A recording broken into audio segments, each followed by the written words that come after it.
He's one of our best new stand-up comedians. Will you please go crazy for Romesh Ranganathan? Come on out, Romesh.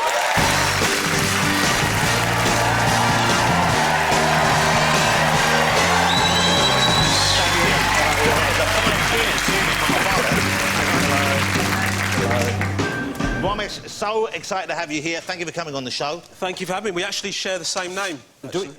Well, Romesh is my middle name. My first name is actually Jonathan. Really? Yeah, it's weird. I registered Jonathan Romesh, right. And I said to my dad, you know, why did you do this? And he says, like, to help you when you're growing up in the country, sort of, you know, with job applications and stuff like that, you don't get discriminated against if your name's Jonathan, right? I was thinking, how is that going to work? Like, just sort of the guy looks at the form and goes, Jonathan Ranganathan.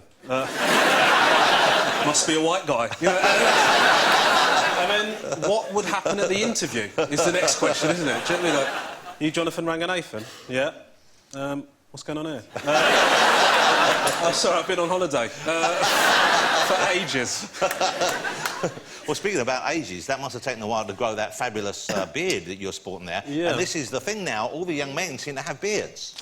Yeah, it's the problem is that I don't get it trimmed enough, and so sometimes it looks sort of stylish and I'm hipster, and sometimes it looks like I've just been found on a boat, you know. Yeah. And it's less of a decision, more hello, yes, I've been locked up for 10 years, glad to be out. Now, I thought before you came on, and I'd only met you briefly at the Comedy Awards. Yeah. And Bob Mortimer has been telling me how funny you are, and that's always a good indication, because Bob was a big champion of yours early on, and I trust his judgment very much. But I thought you were an Indian comedian. I thought your parents were Indian, but you're not Indian. Your lineage is not Indian, is it? No, I'm originally Sri Lankan. Big up the Home Office. Wow. Thank you so much for... What are the chances of that happening? That is the whole of my fan club. They obviously got the email. My mum actually, she doesn't think I'm a proper Sri Lankan. Like, she calls me a coconut. Like, do you know have you heard this? Coconut is a phrase of, it's not a very nice phrase. No, it's brown on the outside, white on the inside. My mum sort of goes, you're coconut. And the reason... Is it OK you doing the accent? I'm not sure. I think I'm allowed to. OK. Yeah, you suddenly went, oh, so does she sound like this, mate? Well, start doing so I shouldn't do it. I mean, if you want the... I could give you permission. Well, what is the Sri Lankan accent? I'm not familiar with it particularly. Well, I just nailed it, mate. Well, I don't know if you know it. You didn't do that much, so you did one word repeatedly. Basically, but the thing is that I can't speak my mother tongue, you know, because my mum and dad, they didn't speak to me like that. So you weren't speaking that language? No, but now, the problem is because I can't speak it, that's why my mum calls me a coconut, because I can't speak it, and she goes to me, why don't you know? Why didn't you teach me? Do you know what I mean? And then, like, we'll go to, like, a Sri Lankan party or something with those guys,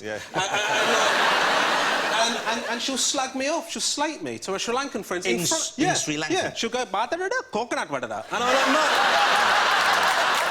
That's bad. That's harsh.